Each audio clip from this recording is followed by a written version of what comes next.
Good morning dear students, welcome to Shreshtha digital class. मैं कौशल कुमार। एक question देखते हैं। काफी बच्चे इस क्वेश्चन में पूछ रहे थे सर लॉजिक क्या है। देखिए हम लॉजिक इसको हम बताने का कोशिश करते हैं। थोड़ा बहुत मतलब लॉजिकल क्वेश्चन है, आप समझने का कोशिश करेंगे। Find the number that will divide. करें एक ऐसा नंबर दैट विल डिवाइड जो 43 को भी डिवाइड करे, 91 को भी डिवाइड करे, 183 को भी डिवाइड करे और प्रत्येक केस में सेम रिमाइंडर छोड़े। मतलब कोई एक डिजिट है। सॉल्यूशन यहां पे देखिए हम लोग कर रहे हैं। सॉल्यूशन में क्या कर लेते हैं कि 43 है, यहां पे आप क्या करिए उससे भाग दीजिए। किससे? The greatest, find the greatest number that will divide 43। 43 को डिवाइड करें, यानी 43 को किससे डिवाइड कर रहा है? x से। यहां पे क्या कर रहा है? फिर x से डिवाइड करिए, उसी नंबर से 91 को भी डिवाइड करिए, उसी नंबर से 183 को भी क्या करिए? डिवाइड करिए। ध्यान से मेरी बात को समझिए। x से भी डिवाइड, x में 43 से भाग देना है, x में 91 से देना है, x में 183 से। अब क्या करेंगे? Find the greatest number that will divide 43, 91, 183 so as to leave the same remainder. यानी रिमाइंडर हर जगह क्या है? सेम। अगर यहाँ पे r है तो यहाँ पे भी क्या है? r है, और यहाँ पे भी क्या है? r है। यानी यहाँ पे 1 है तो हर जगह क्या है? रिमाइंडर 1 है। अगर यहाँ पे 4 है तो हर जगह रिमाइंडर क्या है? 4 है। मेरी बात को समझ रहे कि नहीं? क्या कर रहा है कि कोई एक संख्या में भाग देना है 43 से, 91 से, 183 से। हर केस में यहाँ पे रिमाइंडर आपका क्या है? सेम है। रिमाइंडर क्या है आपका? सेम है, लेकिन आपका क्वोशिएंट सेम नहीं होगा। क्योंकि देखिए 43 में आप x से भाग देंगे तो वही क्वोशिएंट नहीं आएगा जो 91 में x से देंगे तो बराबर तो आएगा नहीं। तो आपको क्या करना पड़ेगा? यहाँ पे क्वोशिएंट क्या हो गया? q1। यहाँ पे आपको एक क्वोशिएंट मिल गया q1। सपोज करिए यहाँ पे जो क्वोशिएंट होगा वो क्या होगा? q1। यहाँ पे जो क्वोशिएंट आएगा वो क्या हो गया? q2। और यहाँ पे जो क्वोशिएंट मिला वो क्या हो गया? q3। सो q1, q2 और q3 3 क्वोशिएंट आपको मिला, बट ईच केस में रिमाइंडर क्या है आपका? सेम है। ओके। अब यूक्लिड डिविजन लेमा से हम लोग क्या जानते हैं? a is equal to bq plus r। हम लोग जानते हैं कि a is equal to bq plus r। a का पोजीशन यहाँ पे b, q और r का पोजीशन सेम है। उसी तरह से यूक्लिड डिवीजन लेमा से अगर लिखना चाहे तो 43 इज इक्वल टू क्या हो जाएगा आपका? q1 into x plus r। कोई दिक्कत? अगर इस 91 को लिखना चाहे तो क्या हो जाएगा? 91 इज इक्वल टू लिख सकते हैं यहाँ पे x इंटू q1 कर देते हैं, क्योंकि bq होता है ना, x इंटू q1। अब यहाँ पे 91 का कर देंगे तो क्या हो जाएगा? x इंटू q2 प्लस क्या हो गया? r। 183 के लिए करके देखिए आपका क्या हो जाएगा? 183 इज इक्वल टू क्या होगा? x इंटू q3 प्लस क्या हो जाएगा? r। ठीक है। इसको मान लीजिए आप इक्वेशन फर्स्ट, इसको मान लीजिए इक्वेशन सेकंड, और इसको मान लेते हैं इक्वेशन थर्ड। कोई दिक्कत?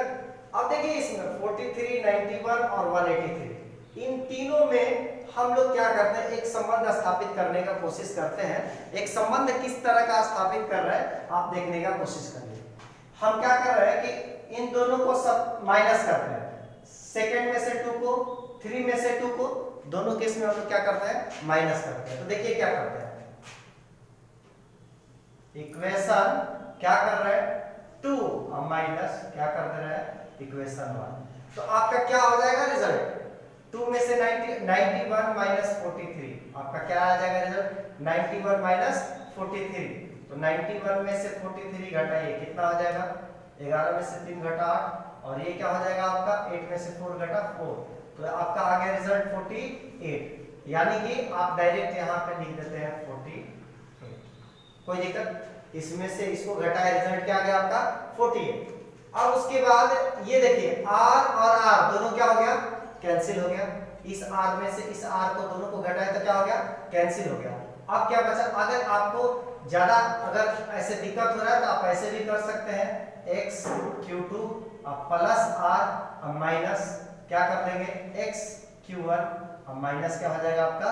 r हो जाएगा ना घटाएंगे आप फाइनल रिजल्ट इसको कैलकुलेट करेंगे तो क्या होगा, ये r और ये r क्या हो गया आपका, कैंसिल हो गया, और x यहाँ पे कॉमन हो गया, क्या रिजल्ट आ गया, Q2 अब माइनस Q1। ठीक है, यानी क्या रिजल्ट आया आपका, फाइनल यहाँ पे मैं लिख देता हूँ 48 is equal to x into Q2 अब माइनस Q1। अब देखिए हम क्या करते हैं कि 3 में से 2 को घटाते हैं, इस बार क्या करते हैं 3 में से 2 को घटाते हैं, इक्वेशन 3 माइनस इक्वेशन 2, यहां पे हम घटाने का कोशिश करते हैं, तो 183 में से 91 घटा दीजिए, देखिए क्या होगा 183 माइनस 91, ये क्या हो गया आपका 2 और ये हो जाएगा आपका 9, तो रिजल्ट क्या आ गया आपका 92। अब देखिए तो यहाँ पे डायरेक्टली मैं लिख रहा हूं 92 इज इक्वल टू x, वैसे ही मैं एक बार कर दिया दोबारा नहीं कर रहा हूं, आप लोग खुद से कर लेंगे। अब यहाँ पे क्या हो जाएगा, इसमें से इसको घटा है, 3 में से 2 को घटा है, तो क्या होगा Q3 माइनस Q2, क्या रिजल्ट आ गया Q3 माइनस Q2। इसको मान लेते हैं आप यहाँ पे, अभी अच्छा ठीक है कोई इक्वेशन नहीं मानते हैं। अब जरा देखिए इस बार क्या करते हैं इक्वेशन, अभी हमने क्या किया, इसमें से इसको घटाया, इसमें से इसको घटाया, अब एक बार क्या करते हैं 3 और 1 को कर लेते हैं, क्या कर लेते हैं, एक बार 2 1 को लिए, 2 3 को लिए, इस बार 3 और 1 को ले लेते हैं, तो क्या करते हैं इक्वेशन 3 माइनस इक्वेशन 1 करके देखते हैं, तो आपका 183 माइनस 43, 183 में से 43 माइनस करिए 0 और ये क्या हो जाएगा 140, रिजल्ट क्या आ गया 140। तो आप यहाँ पे लिख दीजिए क्या चीज, सिंपली 140 इज इक्वल टू, यहाँ पे x कॉमन हो जाएगा, और हम लोग क्या किए 3 में से 1 को घटाया है ना, तो क्या लिखना पड़ेगा Q3 और माइनस क्या हो जाएगा आपका रिजल्ट Q1। आई होप यहाँ तक आपको समझने में कोई कठिनाई नहीं हुआ था, फिर भी मैं एक बार रिपीट कर दे रहा हूँ। हमने क्या किया, इसको यूक्लिड डिवीजन लेमा पे हमने लिख दिया, लिखने के बाद 3 इक्वेशन बनाए, इक्वेशन फर्स्ट, इक्वेशन सेकंड और इक्वेशन थर्ड, और 1 बाय 1 करके हम यहाँ से, चूंकि यहाँ पे हमारे दो वेरिएबल्स हो जा रहे थे, इसमें x q1 r, यहाँ पे देखिए x भी है q1 भी r है, यहाँ पे x q2 r है, तो ऐसा कर रहे थे हम लोग कि रिमाइंडर को खत्म करने का कहानी कर रहे थे। इसमें घटाने का भी एक लॉजिक होगा, आपको यहाँ पे अभी दिखाएंगे कि देखिए क्या फायदा हो रहा है उसको। अभी देखिए यहाँ पे आपको 48 is equal to x q2 minus q1 आया है, तो अगर यहाँ पे हमको रिजल्ट लाना है, क्या दिखाना है कि find the greatest number that will divide 43 91 183, यानी कि तीनों को डिवाइड करें और सेम रिमाइंडर छोड़े, यानी कि अब यहाँ पे आपको अगर ऐसे कर दिया जाए, यहाँ पे Q2 माइनस Q1, अगर इसका वैल्यू निकालना हो खाली Q2 माइनस Q1 का, तो आप क्या लिख सकते हैं 48 और डिवाइडेड बाई आप क्या कर देंगे x, क्या हो गया 48 डिवाइडेड बाई क्या हो गया x। अब अगर आपको Q3 यहाँ पे देखिए Q3 माइनस Q2 कर दिया जाए, तो आप क्या कर सकते हैं यहाँ पे 92 और डिवाइडेड बाई क्या हो गया आपका x। अब यहाँ पे आप ध्यान से देखिए, यहाँ पे आपको Q3 माइनस Q1 कर देते हैं, तो आपका क्या हो जाएगा 140 और डिवाइडेड बाई क्या हो गया x। यहाँ पे आपको क्या कंक्लूजन मिल रहा है, क्या रिजल्ट मिल रहा है, कुछ आपको यहाँ पे समझ में आ रहा है मेरी बात, समझने का कोशिश करिए क्या लॉजिक है। अब देखिए यहाँ पे 48 क्या है आपका 48 92 और 140, तीनों में यहाँ पे एक ही चीज से भाग दिया जा रहा है, वो क्या है आपका x, यहाँ पे भी क्या है x, हर जगह किससे भाग दिया जा रहा है, डिनोमिनेटर में क्या है x है, यानी कि x 48 यहाँ पे कंप्लीटली डिविजिबल है। एक बात को समझिए, यूक्लिड डिवीजन लेमा जब लगा दिए a is equal to bq plus r, यानी कि 48 जो है x से कंप्लीटली डिविजिबल है, यानी कि 92 जो है x से कंप्लीटली डिविजिबल है, 140 x से कंप्लीटली डिविजिबल है। कहने का मतलब क्या है, यानी कि 48 ऊपर में है, नीचे में ऐसा क्या क्या हो सकता है जिससे कि x 48 को कंप्लीटली डिवाइड करेगा।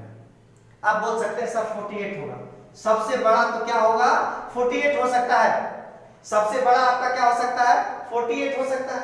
उसके बाद 1 लिखिए ना, छोटा से चलते हैं 1 2 3, ठीक है।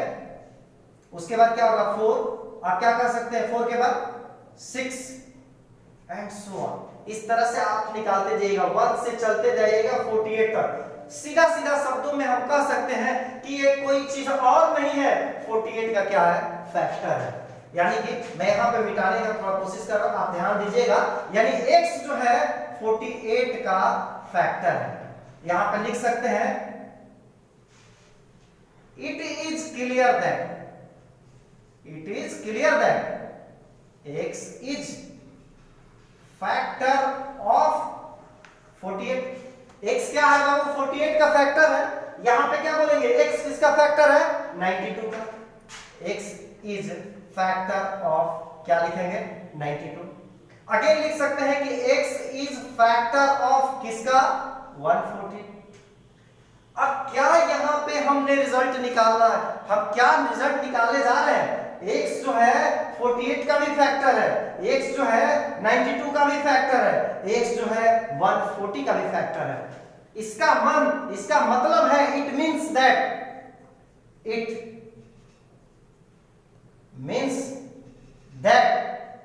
x is common factor.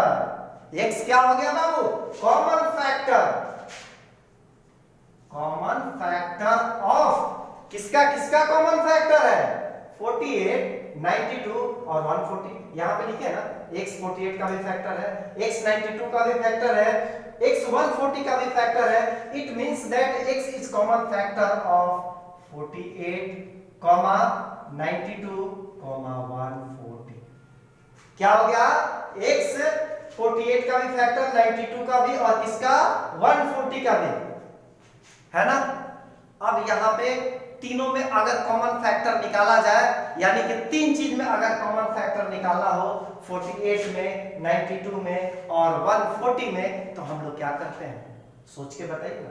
Factor शब्द जहां पे आता है वो किसके लिए आता है एचसीएफ के लिए आता है। मल्टीपल शब्द जहां पे आता है किसके लिए आता है एलसीएम के लिए आता है। इसलिए आपको सीधा सीधा इंडिकेशन मिल रहा है कि 48, 92 और 140 का क्या करना है आपको एचसीएफ निकालना है। तो फैक्टराइजेशन मेथड से हम लोग कर देते हैं। 48 को आप लोग फैक्टर करिएगा तो क्या होगा, हम लिखते हैं 4 बड़ा 12 चौक क्या हो जाएगा आपका 48। यहां पे आपका 92 का निकालना होगा तो क्या होगा 23 चौक के 92 हो गया। 140 का करते हैं तो यहाँ पे 4 सब जगह दिख रहा है, दोनों में दिख रहा है, सीधा सीधा इसमें भी हम कर देते हैं, ठीक है, बिना कोई ले लतीफा के हम लोग कर देते हैं।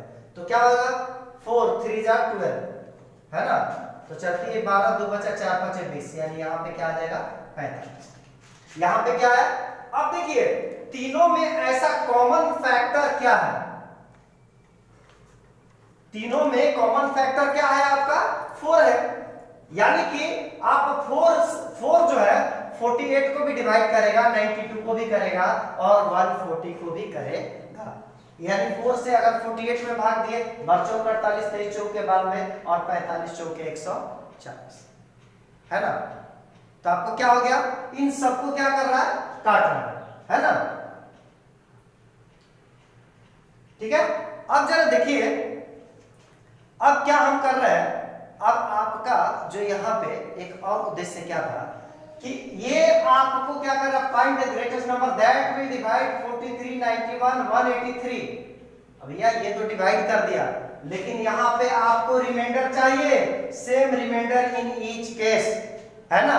यानी कि जो ओरिजिनल नंबर है आपका क्या 48 है, 92 है, 140 है, नहीं ना है। ये तो आप छेड़छाड़ किए, आप क्या किए यूनिट डिवीजन नियम पे लाए, एक दूसरे को घटाए, घटाने के बाद इस फॉर्मेट में लाए, एक ऐसा संपूर्ण फैक्टर लाने की कोशिश किए जिसमें कि एक ही नीचे में डिनोमिनेटर में आ गया और ये सब में क्या हो गया आपका कॉमन हो गया। अब क्या करेंगे हम, ये जो है एचसीएफ क्या हो गया आपका 4 हो गया। सो देखिए 4 में अगर आप भाग दे रहे हैं 43 का क्या होगा, देखिए ना 4 दहा 40, यानी 3 रिमाइंडर बचा। 4 में भाग दीजिए 91 से, 4 दूनी 8, है ना, 2 कट गया, यहाँ पे 11 बचा, तो क्या होगा 4 दूनी 8, फिर यहाँ पे रिमाइंडर क्या बचा 3, यहाँ पे 183 में दीजिएगा तो क्या होगा 4 चौक के 16, 16 2 18, फिर यहाँ पे 23 आ जाएगा, 23 आ गया, 4 5 20, फिर यहाँ पे भी क्या है 3 रिमाइंडर, यानी यहाँ पे भी 3 रिमाइंडर, यहाँ पे भी 3 रिमाइंडर, यहाँ पे भी 3 रिमाइंडर। x का वैल्यू आप क्या निकाले, यहाँ पे नीचे कॉमन फैक्टर के रूप में क्या आया 4 आया, यानी 4 में 43 से भाग दीजिए, 4 में 91 से दीजिए और 4 में 183 से दीजिए, तो आपका रिमाइंडर कितना आ रहा है, ईच केस में क्या आ रहा है 3 आ रहा है, इसलिए आपका रिक्वायर्ड आंसर क्या होगा 4 होगा। हेंस रिक्वायर्ड आंसर इज 4, आपका रिक्वायर्ड आंसर क्या हो गया 4 हो गया। आई होप आप लोग मेरी बात को बढ़िया से समझने का कोशिश किए होंगे, अगर फिर भी आपको कहीं दिक्कत लगता है तो प्लीज गिव मी